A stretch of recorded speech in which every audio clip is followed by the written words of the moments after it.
ఆ ప్రయాసను బట్టి దేవుడు తన కృపలో మరొక నూతన మందిరాన్ని మనకిచ్చాడు. అని బట్టి ఆయనకి మహిమ కలుగును గాక. ఈ మాట చదివి కొద్ది నిమిషాలు ప్రభువుని మనము ధ్యానించుకుందాం. రోమిలికి రాసిన పత్రిక అపోస్తలుడైన పౌలు రోమిలికి రాసిన పత్రిక 8వ అధ్యాయము 28వ వచనం. దేవుని ప్రేమించు వారికి అనగా ఆయన సంకల్పము చొప్పున పిలువబడిన వారికి మేలు కలుగుటకై సమస్తమును సమకూడి జరుగుచున్నవని ఎరుగుదుమో. హల్లెలూయా. ఈరోజు మీరు చూస్తున్నదంతా కూడా నిజమా అంటే ఆశ్చర్యం ఇస్తుంది. ఈరోజు ఇంత మందిరం, ఈ చర్చి ఇక్కడ నిర్మించబడటానికి అవకాశమే లేదు, సాధ్యపడదు.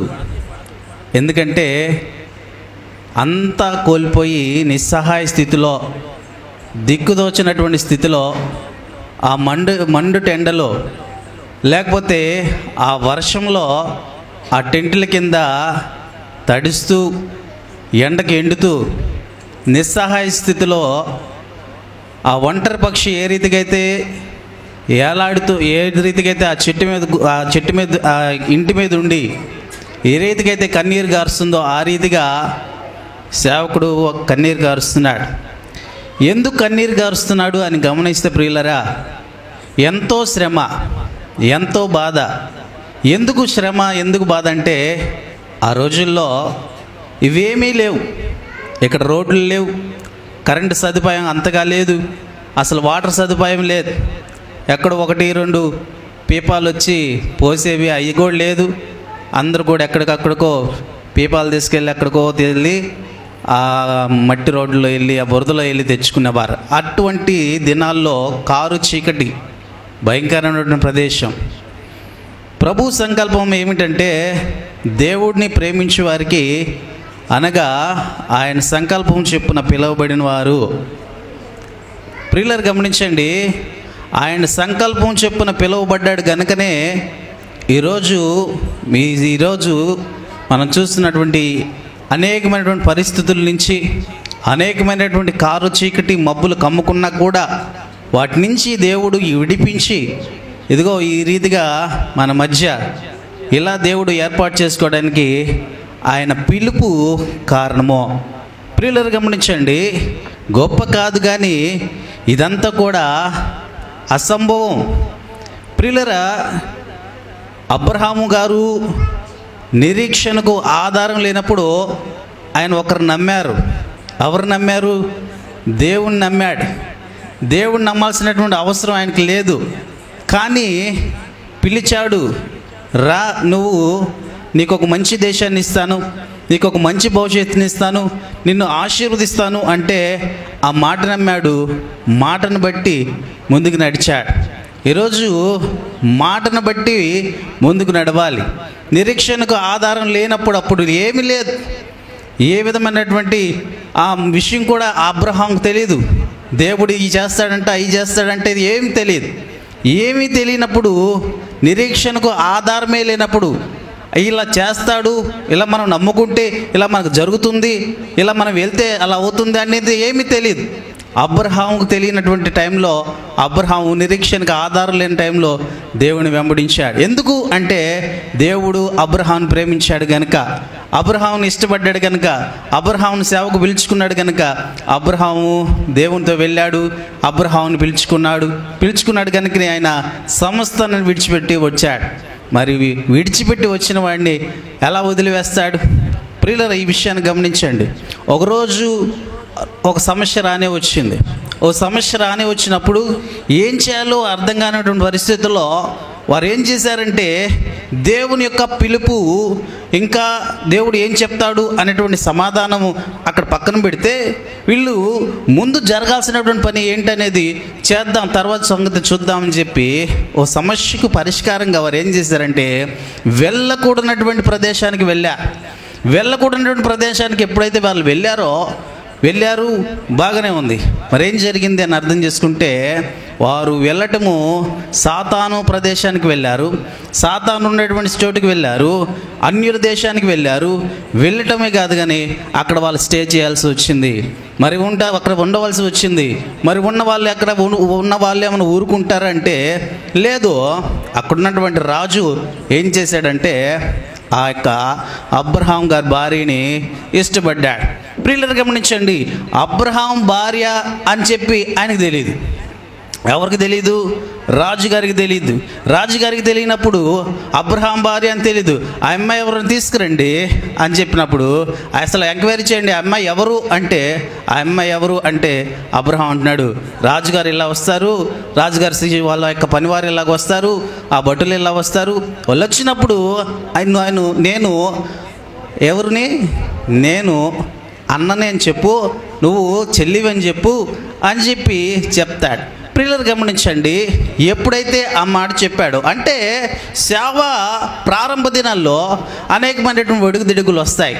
అబ్రహాం విషయంలో కూడా ఒడిదుడుకులు వచ్చాయి, ఆర్థిక సమస్యలు వచ్చాయి. ఆ సమస్యలను జయించడానికి ఏవేవో చేశాడు, కాదంటలేదు. అయితే దేవుడు పిలుచుకున్నాడు గనుక ఆ పిలుపు ఎలా ఉంటుందో తెలుసా? అయితే అలాగే చెప్పినట్లే వాళ్ళు వచ్చారు, వచ్చినట్లే ఏమే మా అన్నయ్య గారు అని చెప్పేసి చెప్పింది. అలాగే ఓకే మంచిది, రాజుగారిని తీసుకురమ్మంటున్నారు అని చెప్పినప్పుడు నేరుగా రాజుగారికి తీసుకెళ్ళిపోయారు. ఎవరిని? అబ్రహాం భార్యని. విషయం తెలియదు, అసలు విషయం తెలియదు. ప్రియులారా గమనించండి, విషయం తెలియకపోయినా కూడా దేవుని యొక్క కృప ఆయన మీద ఉంది కనుక రాజుగారు తీసుకెళ్లారు, అంతఃపురంలోకి తీసుకెళ్లారు. ఇప్పుడు ఎందుకు తీసుకెళ్లారు అంతఃపురంలోకి? రాజుగారి భార్యగా చేసుకోవడానికి. ఎవరి భార్యని? సేవకుని భార్యని. ఎవరి భార్యని? దేవుడు పిలుచుకున్నటువంటి సేవకుని భార్యని. ప్రియులారా గమనించండి, దేవుడు చూస్తూ ఉంటాడు. అయితే వెంటనే పని చేయడు. ఎందుకంటే ప్రతిదానికి సమయం ఉంటుంది, ప్రతిదానికి ఒక సమయం ఉంటుంది. ఆయన సమయం వచ్చినప్పుడు గద్దిస్తాడు, సమయం వచ్చినప్పుడు ఆయన ప్రతాపం చూపిస్తాడు, సమయం వచ్చినప్పుడు ఆయన పని ఆయన చేస్తాడు. అప్పుడు అబ్రహాం ఊరికి నిల్చొని చూస్తున్నాడు, భయపడుతున్నాడు, గడగడలాడుతున్నాడు, ప్రభువుకు ప్రార్థన చేస్తున్నాడు, ఏం చేయాలో దిక్కుతోచని స్థితిలో ఉన్నాడు. అయితే ప్రియులారా గమనించండి, ఆ రాత్రికి రాజుగారికి నిద్ర పట్ల. ఎందుకు నిద్ర పట్టలేదంటే ప్రియులరా, దేవుడు స్వయంగా కల్పించుకోవాల్సిన పరిస్థితి వచ్చింది. ఎవరి విషయంలో? అబ్రహాము విషయంలో, అబ్రహాం భార్య విషయంలో అతను జోక్యం చేసుకోవాల్సిన పరిస్థితి వచ్చింది. జోక్యం చేసుకుంటున్నాడు. నిద్ర పట్ల రాజుగారికి ఒళ్ళంతా మండిపోతుంది, ఏమేమో అయిపోతుంది, ఏం జరుగుతుందో అర్థం కాని పరిస్థితుల్లో గగ్గోలు పెడుతున్నాడు, ఏడుస్తున్నాడు, గందరగోళం చేస్తున్నాడు. అందరిని పిలిచాడు, ఈరోజు నాకు నిద్ర పట్టట్లేదు, నాకు ఏమేమో అవుతుంది, అసలు మనసు బాగలేదు, ప్రశాంతత లేదు, అంతా కూడా గందరగోళంగా ఉంది. ఏదో తప్పు జరిగింది అంటే ప్రియులారా గమనించండి, ఏం తప్పు జరిగింది ఆలోచిస్తే మనము ఎవరినైనా కానీ ఈ లోపలికి వచ్చారా, అంతఃపురంలోకి, రాజ్యంలోకి వచ్చారా అంటే అవునండి కొత్త వారు వచ్చారు రాజ్యంలోకి, మరి వారిని పిలిపించండి అంటే అసలు ఎవరమ్మా నువ్వు, ఎవరయ్యా మీరు అని చెప్పేసి వాళ్ళని అడిగినప్పుడు అప్పుడు అంటున్నారు, ఏమన్నారు తెలుసా? విషయము తెలిసిపోయింది. ఆమె ఎవరు? అబ్రహాము భార్య. ఆమె ఎవరు? అబ్రహాం భార్య. అబ్రహాం అంటున్నాడు, నువ్వు ఎందుకు నాతో అబద్ధం చెప్పావు? ఎందుకు అబద్ధం చెప్పావు? ప్రియులారా గమనించండి, అయితే దేవుడు స్వయంగా కలుగు చేసుకున్నాడు కనుక రాజుకు నిద్ర పట్టించలా. రాజు నిద్ర రాలేదో, రాజుకి ఎంత మాత్రం కూడా ముందుకు వెళ్ళడానికి అవకాశం లేదు. ఎందుకంటే అక్కడ ఉంది ఎవరు? దేవుని కుమారుడు యొక్క ఏదైనా సరే, అది భార్య కావచ్చు, అది పిల్లలు కావచ్చు, అది వస్తువులు కావచ్చు, అది సమస్తం కావచ్చు, ఏదైనా సరే నువ్వు తాకేవంటే దేవుడు కలుగజేసుకుంటాడు. దేవుడు కలుగజేసుకొని దేవుని పని దేవుడు జరిగిస్తుంటాడు. సేవకుడు నిస్సహాయుడు కావచ్చు, ఏమి లేనివాడు కావచ్చు, ఏది లేదు ఒంటరివాడు కావచ్చు, ఎవరు లేకపోవచ్చు, డబ్బు లేకపోవచ్చు, ధనం లేకపోవచ్చు, పిలిచిన వాడున్నాడు. హల్లెలూయా. నమ్మదగిన వాడున్నాడు, ప్రేమించిన వాడున్నాడు, కనుకనే భార్యను కాపాడాడు, సేవ్ చేయగలిగాడు. అంతేకాదు కానీ ఇంకా ఏం చేశాడు తెలుసా? తనకున్నటువంటి ఆస్తి అంతా కూడా కొంత భాగాన్ని ఇచ్చి పంపించాడు.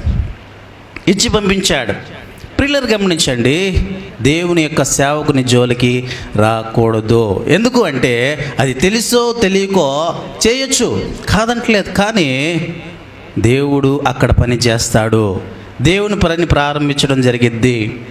ఎందుకు అంటే ఈ విషయం ఎందుకు తెలియజేస్తానంటే, దేవుణ్ణి ప్రేమించే వారికి, అనగా ఆయన సంకల్పం చొప్పున పిలువబడిన వారు, ఆయన సంకల్పమో, ఇది నా సంకల్పం కాదు, ఈ సేవకుని సంకల్పం కాదు, సేవకుని కుటుంబం పోషణ జరగటానికి కాదు, సేవకుడు బతకటానికి కాదు, పొట్ట చేత పట్టుకొని వచ్చాడు అంటానికి కాదు, అది దేవుని సంకల్పమో. పలానా ప్రాంతంలోకి రావాలంటే దేవుని సంకల్పాన్ని బట్టి, ఇది ఆషామాషి కాదు. ప్రియులారా గమనించండి, ఇంచుమించుగా అనేకమైన అన్ని చాలా చాలా చాలా చాలా మీకు తెలుసు అందరికీ, ఎంతో సమకూర్చి ఎంతో చేసి చివరికి ఒక్క రోజు లేదా ఒక్క అడుగు మందిరంలో పెట్టుకోవడానికి అవకాశం లేదు. ఎలా ఉంటుందో చూడండి మీ పరిస్థితి. ఒకవేళ మీరు ఇల్లు కట్టుకొని, ఒకవేళ మీరు చక్కని ఇల్లు కట్టుకొని ఆ ఇంట్లోకి ఒక్క అడుగు పెట్టకుండా బయటికి నెట్టి వేయబడితే ఎలా ఉంటుంది మీ పరిస్థితి? ఆలోచించండి, గుండె మీద చేసుకొని ఆ పరిస్థితి జ్ఞాపకం చేసుకోండి. అదే సేవకునికి కలిగింది. రోధించాడు, ఏడ్చాడు. ఏంది ప్రభు ఆ పరిస్థితి? ఎదుగో మున్నుపట్టి మందిరం కంటే కడపటి మందిరాన్ని మహిమతో నింపుతాను. హల్లెలూయా. కడపటి మందిరాన్ని ఇస్తాను. దిగులు పడకము, భయపడకము, జడియకము, నీవు కన్నీరు కార్చుట నేను చూశాను. సేవకునికి వాగ్దానం ఏమిటి? నీవు కన్నీరు కార్చుటని చూశాను, రహస్యమందు నేను చూసి తిని. వాగ్దానాన్ని పట్టుకున్నాడు. నిరీక్షణకు ఆధారం లేదు, అవకాశమే లేదు. ఎలా సమకూడతాయి? ఎక్కడ ఏర్పాటు చేస్తావు? అదిగో వాళ్ళకి వీళ్ళకి అందరికీ చెప్తున్నాడు, అయ్యా ఇలా కొందాము అంటే కొంతమంది ఎగతాళి చేశారు, కొంతమంది హేళన చేశారు. అయిపోయింది ఆయన పని అనుకున్నారు, అయిపోయింది అంత అనుకున్నారు, అంత చేతులు ఎత్తేసాడు, తరిమేసామనుకున్నారు. కొంతమంది దగ్గరికి వెళ్ళి, అయ్యా మేము స్థలం కొంటామంటే, డబ్బు చేత పట్టుకొని రండి పాస్టర్ గారు, అప్పుడు మీకు స్థలం చూపిస్తాం. డబ్బు చేత పట్టుకొని రండి, మీకు స్థలం చూపిస్తాం అంటే ఎగతాళి, హేళన అయిపోయింది. ఎందుకంటే నిరీక్షణకి ఆధారం లేదు. నిరీక్షణకి ఆధారం లేదు. ఎందుకు తెలుసా? డబ్బు లేదు. డబ్బు లేనటువంటి పరిస్థితుల్లో ఏం చేయాలో అర్థం కానటువంటి పరిస్థితుల్లో నవ్వుల పాలు, ఎగతాళిగా ఉంటుంది. ఎవరి దగ్గరికైనా స్థలం, అయ్యా స్థలం చూపించండి, పలానా చోట డబ్బు ఉందా? ఎంత ఉంది మీ దగ్గర?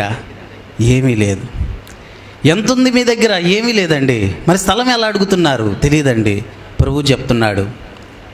తెలియదండి, ప్రభు చెప్తున్నాడు. ఎలాగా ప్రియులారా గమనించాను. మీకు తెలియదు కానీ రాంబాబు అన్న పాస్టర్ గారు, మిమ్మల్ని నేను నిలబెడతాను. హల్లెలూయా. నేను నిలబెడతాను పాస్టర్ గారు మాతో వచ్చి చెప్పాడు. జరిగిందంతా మాకు తెలుసయ్యా, జరిగిందంతా మాకు తెలుసు. ప్రియులారా గమనించండి, మనుషుల్లో నుంచి దేవుడు లేవనెత్తుతాడు. ఒంటరివైన వాడు 1000 మంది అవుతాడు. ఒంటరివాడైపోయింది కుటుంబం, ఒంటరి స్థితిలో అయిపోయింది. నిలబెట్టాలి సంఘాన్ని, కాపాడుకోవాలి సంఘాన్ని. నమ్మిన గొర్రెలు ఉన్నాయి, నమ్మినటువంటి విశ్వాసులు ఉన్నారు. వారు కూడా చల్లా చెదురైపోతే దిక్కులేని వారు అయిపోతారు. అర్ధాంతరంగా వదిలేస్తే వారు ఎటుపోతారో తెలియదు. రాక్షసుల చేతుల్లోకి వెళ్ళిపోతారు, భయంకరమైనటువంటి దుర్దినాల్లోకి వెళ్ళిపోతారు, చీకటిలోకి వెళ్ళిపోతారు. లేదు, వారందరూ కూడా నేను ఒక గూడుని ఏర్పాటు చేయాలి. ఇది సంకల్పము, ఇది ప్రేరణ, ఇది ఆలోచన, ఇది తలంపు. స్తోమత లేదు, ఏం చేయాలో అర్థం కాని పరిస్థితుల్లో దిక్కుతోచినటువంటి ఒకటే ప్రార్థన, ప్రార్థన, ప్రార్థన. నిద్రలేసిన దగ్గర నుంచి ప్రార్థన, ప్రార్థన, ప్రార్థన. ఏంది ప్రభా, ఏంది ప్రభా, ఏంది ప్రభా? అల్లాడిపోతున్నారు పిల్లలు, అల్లాడిపోతున్నారు, ఎండలో ఎండిపోతున్నారు, వానకి తడుస్తున్నారు, పిల్లలు టెంట్లు వేసుకోలేక అల్లాడిపోతున్నారు. ఎంతో వేదన, ఎంతో వేదన. ఏం చేయాలో దిక్కుతోచని పరిస్థితుల్లో ఉన్నారు. ఏం చేయాలి, ఏం చేయాలి? ప్రభు చెప్తున్నాడు, నిరీక్షణ. వెయిట్ చేయండి, వెయిట్ చేయండి. ఈ మాట చెప్తే ఎలా ఉంటుంది చెప్పండి? అమ్మ కొంతకాలం ఆగండి అమ్మ. సేవకుడు చెప్తూనే ఉన్నాడు, కొంతకాలం ఆగండి అమ్మ, అయిపోతుంది, మనకి అయిపోతుంది. కొంతకాలం ఆగండి, ఈ నెల అయిపోతుంది, వచ్చే నెల అయిపోతుంది. ఎలా ఉంటుంది చెప్పండి? ఎప్పుడైపోతుందో, ఎప్పుడైపోతుందో, ఏం జరుగుతుందో, అసలు కడతాడో లేదో, ఎలా సాధ్యమవుతుంది? ప్రియులారా గమనించండి. వచ్చాడు రాంబాబు అని, వచ్చాడు. వచ్చి అంతా తెలుసు పాస్టర్ గారు, మీకు ఖచ్చితంగా మిమ్మల్ని నిలబెడతాను. మేము అడిగాం, కోల్పోయాము, నాన్న నిలబెట్టాలి. ఎక్కడైతే పోగొట్టుకున్నామో అక్కడే నిలబెట్టాలి. ఖచ్చితంగా నేను నిలబెడతానన్నాడు, నిలబెట్టాడు. హల్లెలూయా. చెప్పాడు, పలానా చోట స్థలం ఉందండి, వాళ్ళు అమ్ముతామంటున్నారు, మీరు సిద్ధమైతే రండి, మాట్లాడదాం. ముందు కొంత అయినా అమౌంట్ చూసుకోండి, తర్వాత వాళ్ళకి ఇద్దాము. కొంత అయినా అమౌంట్ చూసుకోండి. మరి ఎలాగా? డబ్బులు లేదు. ప్రియులారా గమనించండి, ఇంచుమించుగా 20 లక్షలు ఎలా సాధ్యం? ఊహించిద్రుల్లో వెంటనే బ్యాంకుకి అప్లై చేసేసాడు తమ్ముడు. వెంటనే నెలలోనే 10-15 రోజుల్లోనే వెంటనే అప్రూవ్ వచ్చేసింది. ఓకే, లోన్ వచ్చేస్తుంది. ఎంత? ₹2 కాదు, 20 లక్షలు. హల్లెలూయా. 20 లక్షల లోను ఎలా సాధ్యమవుతుంది? 1,00,000కో 2 లక్షలకో షూరిటీలు, ఇంటి చుట్టూరు తిరగటాలు, అది ఇందా, ఇది ఉందా, ఈ గ్యారంటీ, ఈ గ్యారంటీ, ఎవరు సంతకాలు పెడతారు, వాళ్ళ సంతకాలు పెడతారా, వీళ్ళు సంతకాలు పెడతారా, ఎంతో. ప్రియులారా గమనించండి, ఇవేవి లేకుండా, ఎంక్వైరీ లేకుండా, అవి లేకుండా, ఇవి లేకుండా దేవుడు ప్రేమించాడు గనుక, దేవుడి చేత పిలువబడ్డాం గనుక, దేవుడిని ప్రేమించాం గనుక, దేవుడు పిలుచుకున్నాడు గనుక ఏం చేశాడు తెలుసా? ఆయన మేలు చేయుడు, మా పట్ల ఆయన మేలు చేయుటకై సమస్తము, ఏమిటి చెప్పండి, అందరు చెప్పాలి ఈ మాట, సమస్తము సమకూడి. ఎలాగ చెప్పండి? రికమెండేషనా? ఎవరైనా రికమెండేషన్ చేశారా? ఎవరైనా ఏదైనా చేశారా? సంతకాలు పెట్టారా? లేదండి. దేవుడు తలుచుకుంటే అద్భుతాలు చేయగలుగుతాడు. ఆ మధ్య నేను వాక్యం చెప్తూ చెప్పాను, అది ఎంతమంది విన్నారో లేదు చెప్తా, మరొకసారి జ్ఞాపకం చేస్తాను. అందరినీ డొనేషన్లు అడిగాం, అయిపోయింది. అందరూ ఇచ్చారు విరివిగా, ఓకే, అది అయిపోయింది, కంప్లీట్ అయిపోయింది. ఈరోజు మళ్ళీ నేను మందిరం కట్టాలి, మందిరం స్థలం కొనాలి అంటే ఎవరిస్తారు చెప్పండి? ఎవరు ఇవ్వరు. అందరూ ఇచ్చారు, ఎవరిస్తారు? ఎవరు ఇవ్వరు. ప్రియులారా గమనించండి, 20 లక్షలు ఎవరిస్తారు? మహా అయితే ఒక మనిషికి 10,000 లెక్కలు వేసుకున్నా కానీ 20 లక్షలు అవుతాయా? అవు, అసాధ్యం. ఎవరైనా కానీ ఇస్తే ఎంత ఇస్తారు? ఒక 1,000, 2,000. ఒక ఆయన దగ్గరికి, పెద్ద ఆయన దగ్గర, పాస్టర్ గారి దగ్గరికి వెళ్తే, ఆయన మందిరం కొనాలి, ఇలా మందిరం కట్టుకోవాలనుకుంటున్నాం, ఇలా అయిపోయింది, ఏదో అయిపోయింది, ఇలా చేయాలనుకుంటున్నాం, ఏం చేయాలో అర్థం కాని పరిస్థితిలో ఉన్నాం, మీ వంతు మీరు ఏమైనా సహాయం చేయండి అంటే, ఇదిగో పాస్టర్ గారు, నా నుంచి మీరు ఎక్కువ ఎక్స్పెక్ట్ చేయొద్దు, ఏదో 1,000, 2,000 అయితే ఇస్తాను. చూడండి ఏమంటున్నాడు, చూడండి, 1,000, 2,000 ఇస్తాను. కాబట్టి ఎవరైనా అదే అనేది. ఓ చెరువు నిండాలంటే ఎన్ని బిందెలు పోస్తే ఆ చెరువు నిండుతుంది చెప్పండి? ఓ చెరువు నిండాలంటే ఎన్ని బిందెలు పోస్తే ఆ చెరువు నిండుతుంది? 1, 2, 3 ఎన్ని బిందెలు? చెరువు నిండాలంటే ఏం జరగాలి? ఏం జరగాలి చెప్పండి? వర్షం పడాలి. హల్లెలూయా. ఎవరైనా కానీ 2 బిందెలు, 3 బిందెలు, 4 బిందెలు, మహా అయితే ఒక 100 బిందెలు పోస్తాడు పాపం, గట్టిగా ఓపిక ఉన్నవాడు. తర్వాత నిండిద్దా? నిండదు. వర్షం పడాలి. వర్షం పడితే సమృద్ధి అయినటువంటి నీరు చెరువులకు చేరుతుంది. ఇదే జరిగింది. దేవుని ప్రార్థించాం. ప్రార్థన ఫలితమే దేవుడు మేలు కలుగుటకై సమస్తము సమకూడి ఇంచుమించుగా 20 లక్షలు దేవుడు ఇచ్చాడు. హల్లెలూయా. దానికి నిదర్శనమే ఇదిగో మనందరం కూర్చున్నటువంటి స్థలము. ఇదిగో ఈ మందిరము. ఈ మందిరాన్ని దేవుడు మనకి ఇచ్చాడు. ఎందుకంటే మేలు కలుగుటకై. ఎవరికి? సేవకుడిగా? సేవకుడిగా? సేవకుడే కాదు, నువ్వు నేను మనందరం కూడా ఎవరిమి చెప్పండి? ఏర్పరచబడ్డవారిమి. అందరూ పిలువబడతారు, అందరూ ఆహ్వానించబడతారు. ఈరోజు పాంప్లెట్లు అందరికీ వెళ్ళింది. దాదాపు 200 పాంప్లెట్లు పంచాం. ఇక్కడ ఉంది ఎంతమంది చెప్పండి? అందరూ పిలువబడతారు, ఏర్పరచబడ్డవారు కొందరే. ఆ కొందరి కోసము ఈ మందిరము. హల్లెలూయా. అందరి కోసం కాదు, ఏర్పరచబడ్డవారు ఉన్నారు, వారి కొరకే. తుమ్మితే ఊడిపోయే ముక్కు కోసం కాదు, ఇదిగో అదిగో అంటే అది వెళ్ళిపోయేటువంటి వారు కాదు. ఏర్పరచబడ్డవారు ఎప్పుడు కూడా వెళ్ళిపోరు. సంఘాన్ని వదిలిపెట్టరు, మందను వదిలిపెట్టరు, కాపురను వదిలిపెట్టరు. సహవాసాన్ని కోరుకుంటారు, ఐక్యతను కోరుకుంటారు. కనుకనే ఈరోజు దేవుడు నిన్ను నన్ను మనందరిని కూడా ఇలా ఏకం చేసి మనందరం కూడా తన కృపలో ఆయన యొక్క నీడలో ఈ మందిరంలో మనల్ని నిలిపాడు. ఇది ఆషామాషి సేవ కాదండి. దాదాపుగా ఎంతో కష్టం. చిన్నపిల్లల నుంచి మేము నాన్న చూస్తున్నాం, ఆయనతోనే కలిసి వచ్చాం, ఆయనతోనే నడిచాం, ఆయనతోనే గడిపాం. ఆయన చూసినటువంటి ఆ బాధలన్నీ మేము చూసాం. ఎందుకంటే వాళ్ళ పక్కనే ఉన్నాం కాబట్టి.